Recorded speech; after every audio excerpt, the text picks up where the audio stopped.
नमस्कार। Bihar board exam 2024 की तैयारी को देखते हुए आज हम लोग जानने वाले हैं 2018 के पहली पारी के ऑब्जेक्टिव क्वेश्चनों को देखेंगे। तो चलिए शुरू करते हैं। इसको पी बटा क्यू के रूप में लिखना है। तो देखिए, इसको पी बटा क्यू के रूप में अगर लिखना है तो क्या होता है, ध्यान रखिएगा कि टोटल जो संख्या है 32, इसको 32 लिखिए। ठीक, अब इसमें से देखिए जिस पर बार का चिन्ह नहीं है उसको माइनस कीजिए, और देखिए कितने पर बार का चिन्ह है, एक अंक पे, तो 1 9, और कितने पर नहीं है, एक अंक पर नहीं है तो 1 0। ठीक है, इस तरह से ये आपका मान हो जाएगा 32 में से 3 घटेगा 29, ये हो जाएगा 29 बटा 90। ठीक है, ये आपका आंसर हो जाएगा। दूसरा है 2 तथा 2.5 के बीच की अपरिमेय संख्या है। 2 तथा 2.5 के बीच क्या हो जाएगा, इसका मान कितना होता है, 2 पॉइंट समथिंग होता है, आप जानते हो। तो यही आपका इसके बीच की अपरिमेय संख्या हो जाएगा। ठीक है, निम्नलिखित में से कौन सा कथन सही है या सत्य है। तो देखिए, दो अपरिमेय संख्या का गुणनफल हमेशा अपरिमेय होता है। तो ये जो है, अगर मान लीजिए ये अपरिमेय है और इनका अगर गुणनफल अगर कीजिएगा तो क्या हो जाएगा, परिमेय हो जाएगा। ठीक है, तो ये आपका जो है ये गलत कथन है। दूसरा देखिए, एक परिमेय और एक अपरिमेय संख्या गुणनफल हमेशा अपरिमेय होता है।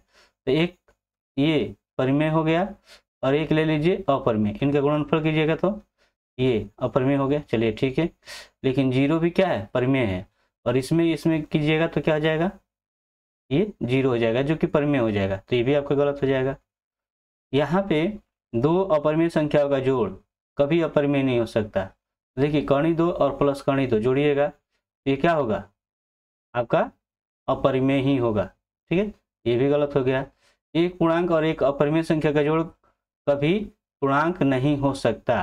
तो देखिए, पूर्णांक आपका क्या हो जाएगा, 0 1 2 3 4 सब पूर्णांक ही है। ठीक है, और परिमेय संख्या भी जो है, परिमेय संख्या आपका एक तो परिमेय संख्या हो ही जाएगा। तो क्या ये जोड़ेंगे तो ये क्या पूर्णांक नहीं होगा, होगा। तो ये भी एक तरह से गलत कथन है। ठीक है, इसमें सही ऑप्शन दिया ही नहीं है। ठीक है, चलिए आगे का ये देखते हैं। अगला सवाल, यदि n एक प्राकृतिक संख्या है तब कर्ण n हो सकता है। तो देखिए, कर्ण n अगर 1 रखेंगे तो क्या हो जाएगा, इसका वर्गमूल 1, 2 रखेंगे तो क्या हो जाएगा, कर्ण 2, ये यहीं का यहीं होगा। तो देखिए, कभी क्या हो रहा है, परिमेय हो रहा है, कभी अपरिमेय हो रहा है। परिमेय या ये प्राकृतिक संख्या भी कह सकते हो। ठीक है, तो ये आपका आंसर डी हो जाएगा। यदि प्रथम इन अभाज्य संख्याओं का योग n है तो n हमेशा भाज्य होगा। तो ध्यान रखिएगा, n हमेशा भाज्य होगा। इतने अभाज्य संख्याओं का योग, तो ध्यान रखिए, देखिए किससे कटेगा ये, ठीक है, 4 से क्या कटेगा, नहीं कटना है। अब ऐसे भी अभाज्य संख्याओं का योग जो है, देखिए ये 2 और 3 से कट जाना है। ध्यान देखिए, 1 3 4 4 9 13, 13 8 21 21 6 27, यानी 3 से कट जाएगा, और ये 2 से कट ही जाना है तो 6 से कट जाएगा। लेकिन ये कह रहा है कि हमेशा भाज्य होगा, तो ऐसा जरूरी नहीं है, तो इनमें से कोई नहीं हो जाएगा। ठीक है, यहाँ पर पूछा है कि बहुपद का घात है। तो देखिए, बहुपद का घात क्या होगा यहाँ पे, तो सबसे बड़ा घात बहुपद का घात होता है, यानी कि 3। ठीक है, अगला देखिए, एक द्विघाती बहुपद के शून्यकों का योग तथा गुणनफल इतना दिया है, तो बहुपद क्या होगा। तो आप लोग को बताया गया है कि बहुपद का जो सूत्र होता है वो ये होता है, एक्स स्क्वायर शून्यकों का योग, ठीक है, इंटू एक्स, और प्लस शून्यकों का गुणनफल। तो यहाँ पे शून्यकों का योग कितना दिया है, 2 दिया है। ठीक है, और गुणनफल क्या है, -15, तो प्लस माइनस यहाँ पे माइनस हो जाना है, तो ये आपका आंसर हो जाएगा बी। ठीक है, के किस मान के लिए रैखिक समीकरण इसका और ये इसका का एकमात्र हल ये है। तो देखिए, ऐसी स्थिति में आपको दोनों को देखने की जरूरत नहीं है, आप सीधे इस जो समीकरण है इसी में जो है इनका मान रख दीजिए। तो जब आप यहाँ पे मान रखेंगे तो देखिए आपको क्या मिलने वाला है, एक्स की जगह पर क्या रखना है, 1 रखना है। एक्स की जगह पर 1 रखोगे तो ये क्या हो जाएगा, 2 के होगा, और वाई की जगह -1 रखना है, तो -1 रखोगे तो -1 से 7 में होगा तो -7, और ये -5 बराबर 0।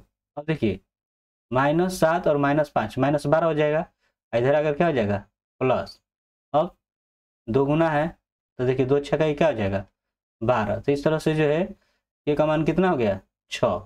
ठीक है, अब देखिए 9, यदि ये त्रिघाती बहुपद का एक शून्यांक शून्य है तो उनके दो अन्य शून्यांक का गुणनफल। तो देखिए शून्यांकों का जब आप ये गुणनफल आप जब निकालते हैं तो ऐसे क्या होता है शून्यांकों का गुणनफल का सूत्र, ठीक है, आप जानते हो कि माइनस डी बाई ए होता है, ठीक है। लेकिन यहाँ बात कर रहा है कि अगर एक शून्य है, क्या है, एक जो है शून्यांक शून्य है, मान लीजिए अगर ये शून्य है तो बाकी से आप अगर गुणा करोगे तो इसका मान कितना आएगा, शून्य आएगा, ठीक है। ये आपका आंसर हो जाएगा। चलिए अगला देखते हैं। पी का मान जिसके लिए बहुपद पूर्णतः x माइनस 2 से भाज्य है। तो देखिए भाज्य होने की स्थिति पर क्या होगा, यहाँ पर आपका जो है शून्य निकाल लीजिए, x बराबर 2 हो जाएगा। तो जहाँ जहाँ 1 से वहाँ वहाँ 2 रख दीजिए, ये 2 पर घात 3 हो जाएगा, ये 4, ये 2 का स्क्वायर माइनस पी, यहाँ पे 2 हो जाएगा और प्लस 8। और चूंकि भाज्य होने पर इसका मान क्या होगा, 0 के बराबर हो जाएगा, ठीक है। अब देखिए तो यहाँ पर 2 पर घात 8 है तो 8, ये 2 दूनी के 4, 4 चौकों को 16, ये 2p और ये 8 बराबर 0। अब 2p को देखिए यहाँ से 16 8 8 देखिए 8 8 16 16 16 32, ठीक है। तो ये आपका हो जाएगा 32 बराबर 2p और 2 से ये कट गया कितना बार में, 16 बार में। तो ये आपका आंसर हो गया 16। निम्न में से कौन x माइनस 2y बराबर 0 तथा 3x प्लस 4y बराबर 10 का हल है। देखिए इस तरह का अगर सवाल है तो आप नॉर्मली मान रखकर भी हल कर सकते हो, या तो आप इसको हल कर लीजिए या यहाँ से मान रखकर चेक कर लीजिए। देखिए x बराबर यहाँ पर 2, ठीक है, और यहाँ पे y का मान 1 दिया है, तो देखिए क्या हो जाएगा, तो 2 माइनस 2 बराबर 0, यानी ये वाला मान आपका हो जा रहा है, ठीक है। तो आप ऐसे भी कर सकते हो। अब यहाँ पर देखिए 10 पर घात 2y बराबर 25 है, तो इसका मान बराबर है, अब ध्यान दीजिए 10 पर घात 2y है, ठीक है, 10 पर घात 2y। अब ये देखिए क्या हो जाएगा, 5 पर घात 2 हो जाएगा, ठीक है, 5 पर घात 2 हो जाएगा। अब देखिए यहाँ से ये 2 2 खत्म। अब देखिए 10 पर घात, इसको अगर आप विलोम कीजिए, ठीक है, ऐसे, तो ये 1 पर घात 1 बटा क्या हो जाएगा 5, ठीक। अब इसको ऊपर लेकर जाइए तो ऐसे हो जाएगा और इसका मान वही रहेगा 1 बटा 5, तो आपका आंसर हो जाएगा ए। अब दिया है यदि ये समीकरण का हल हो तो के का मान। तो देखिए अगर हल होने पर क्या होगा, यहाँ पर देखिए 2k माइनस 1, x की जगह आपको रखना है 2k minus 1 minus 9y, y की जगह आप क्या रखना है, k रखना है, बराबर 12। अब देखिए 10 दूनी 20 के, ये हो जाएगा 10 और माइनस 9 के बराबर 12। अब देखिए 20 में से 9 घटाइएगा कितना हो जाएगा 11 के, और 10 इधर चला जाएगा तो आकर जुट जाएगा, जुटेगा तो कितना जाएगा 22। तो 11 दूनी क्या हो जाता है 22। तो इस तरह से के का मान कितना हो गया 2, ठीक है। तो आंसर आपका हो गया बी। अगला क्वेश्चन देखते हैं। यदि x बराबर इतना हो तो इसका मान कितना होगा। देखिए ऐसी स्थिति में आप देख रहे हो कि 4 3 ये 7 है, ठीक है। तो अगर प्लस रहे तो हमेशा ये वाला मान रखिएगा, अगर माइनस रहे तो इसका छोटा वाला मान, ठीक है। तो आप ये 4 हो जाएगा, ठीक है। यदि x पर घात n प्लस 1 का एक गुणा कितना है तो n निश्चित रूप से क्या होगा। तो देखिए ऐसी स्थिति में आप सीधा लिख सकते हो कि एक धनात्मक पूर्णांक होगा, ठीक है, ज़्यादा सोचने की जरूरत नहीं है। यहाँ पर देखिए 16, यदि कर्ण 3 tan थीटा बराबर 3 sin थीटा है तब साइन स्क्वायर थीटा माइनस का स्क्वायर थीटा का मान बराबर होगा। तो यहाँ पर देखिए क्या हो जाना है, कर्ण 3 tan थीटा का मान क्या होता है sine theta by cos theta, ठीक है, और ये आपका है 3 sin थीटा। देखिए साइन साइन तो कट गया और कर्ण 3 से ये कटा दीजिएगा तो क्या हो जाएगा कर्ण 3, ठीक है, और कॉस, तो देखिए उलट कर दीजिएगा तो कॉस थीटा बराबर क्या हो जाएगा 1 बटा कर्ण 3 हो जाएगा। और ये किसका मान होता है आधार बाई कर्ण का, ठीक है। तो ये आधार हो गया, ये कर्ण हो गया, तो अब आपको लंब निकाल देना है। तो जो लंब लंब निकालिएगा तो क्या हो जाएगा, बड़ी भुजा में से यानी कर्ण में से कर्ण का वर्ग और माइनस ये आधार का, तो कर्ण 3 का हो जाएगा 3 और माइनस 1 यानी कि आपका हो जाएगा 2। ठीक है। तो अब देखिए इसका मान निकालना है, लंब बटा कर्ण होता है यानी कर्ण 2/3, फिर ये आपका आधार बटा जो कि हम मान निकाले हुए हैं ये हो जाएगा। ठीक है। अब देखिए जब आप वर्ग करोगे तो ये 2/3 हो जाएगा और ये माइनस 1/3। अब 2 में से 1 घटेगा, 1/3 हो जाएगा। ठीक है, यही आपका आंसर हो जाएगा। चलिए अगला क्वेश्चन देखते हैं, इसका मान आपको पता करना है।